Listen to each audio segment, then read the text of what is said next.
mais uma vez estar aqui. Meu nome é Laine e hoje vamos abordar um tema muito importante. Como podemos ensinar nossos filhos a ter autocontrole? Pois é, aumenta cada vez o número de pessoas com problemas emocionais. Tristeza, raiva, euforia, frustração são sentimentos e emoções que, infelizmente, as pessoas estão tentando ignorar. É necessário aprender e nomear, identificando os nossos sentimentos, para que possamos aprender a lidar com eles. Eu sei, é difícil saber lidar com os nossos sentimentos, mas se torna mais difícil ainda quando não sabemos lidar com eles e agimos em determinadas situações na qual podemos nos arrepender. Antes de tudo, mamãe, para que você ensine o seu filho a nomear, lidar, identificar esses sentimentos, é necessário que você mantenha um diálogo aberto com o seu filho. Separe durante o dia apenas 15 minutinhos para que você possa conquistar essa confiança dele. Agora, por favor, escute seu filho com calma, deixe ele falar, sem julgamentos, sem interromper o seu filho. Deixe que ele expresse esses sentimentos, para ele pautar o que foi que aconteceu no dia dele, o porquê ele está sentindo esses sentimentos. E muito importante te falar também, não minimize as suas emoções. Por exemplo, você está exagerando demais aí, hein? Eu acho que não precisava disso tudo não. Mãe, por favor, não faça isso. Deixe que ele expresse os seus sentimentos. Deixe ele falar com calma. Pergunte a ele como foi seu dia, como você está se sentindo hoje. Por que você está tão chateado ou triste? Vamos conversar? E é aí que você vai conquistando diariamente a confiança do seu filho e tendo um diálogo aberto com ele. Precisamos ajudar os nossos filhos a pensar em soluções para cada situação e levá-los a entender e compreender a importância do autocontrole. Pois bem, existem emoções negativas e positivas e precisamos levá-los a entender isso. As emoções negativas também têm seu lado positivo, você sabia? E elas servem meio que como um muro de proteção.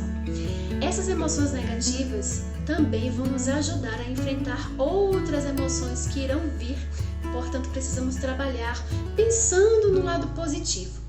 Eu vou citar um exemplo aqui. Eu falei para vocês que eu ia abordar algumas experiências minhas com os meus filhos, e eu vou dizer aqui para vocês que meu filho hoje tem 16 anos.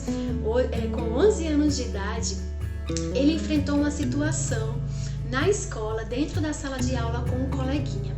E ele chegou em casa meio cabisbaixo, triste, e eu fui até ele conversar, perguntar o que estava acontecendo.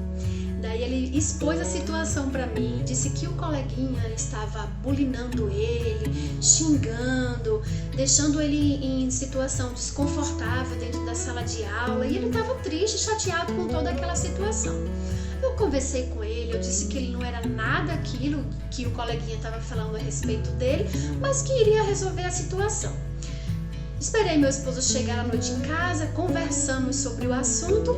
No dia seguinte estávamos lá na escola para conversar com a coordenação. E a gente expôs toda a situação e o coordenador disse que iria resolver. Passados 1 ou 2 dias, o coleguinha continuou bulinando ele na sala de aula, incomodando com palavras depreciativas.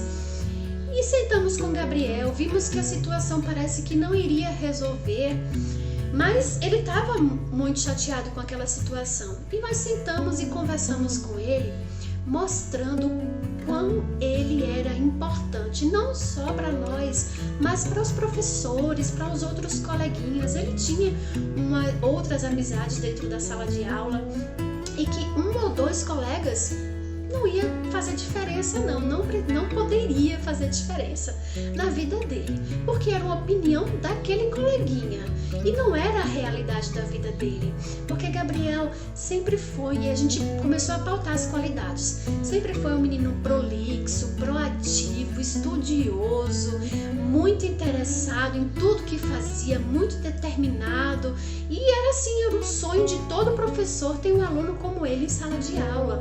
E ele era um menino muito educado, e começamos a pautar as qualidades, a importância das qualidades na vida dele, para que ele pudesse enxergar que nada do que aqueles coleguinhas estavam falando era importante para ele. Então, o importante era o que ele pensava dele mesmo. E ele entendeu, realmente. E aí, sabe o que nós ensinamos a ele?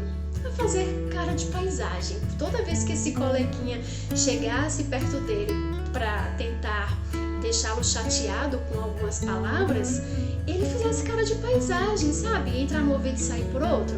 Pois é. E ele foi agindo dessa forma como nós ensinamos. E o coleguinha parou, simplesmente parou, viu que não estava mais incomodando e parou de chateá-lo. E a gente depois falou para ele: tá vendo, filho, como isso funciona?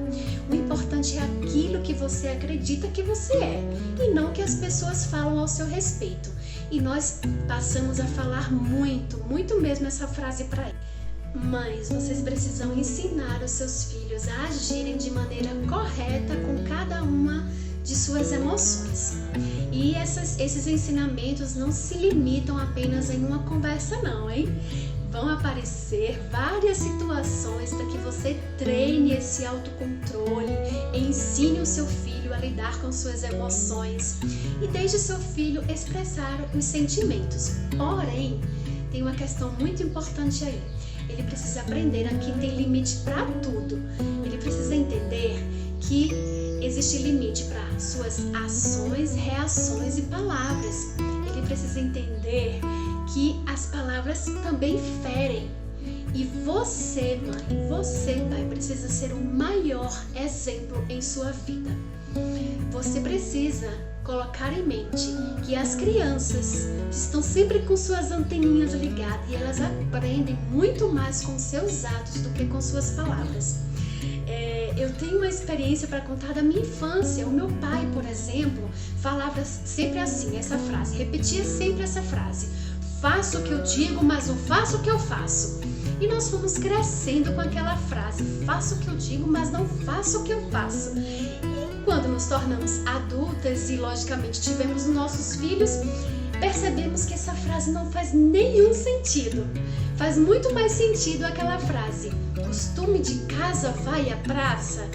Porque é dentro de casa, com as ações dos nossos pais, com as palavras que escutamos, com o tratamento que vemos do pai com a mãe, da mãe com o pai, no dia a dia mesmo ali, que vamos aprendendo e assimilando e colocando aquilo, na nossa cabecinha, as crianças ali na cacholinha delas, a cabecinha delas, e elas vão assimilando tudo aquilo e costume de casa vai à praça. Então ensine a seus filhos, principalmente através do seu exemplo. E para finalizar aqui esse vídeo, suas crianças, mamães, precisam ser lapidadas, instruídas e orientadas. O seu comportamento e palavras vai fazer muita diferença na vida dos seus filhos. A sua educação precisa ser proposital, precisa ter propósito para tudo, na maneira de falar, na maneira de agir.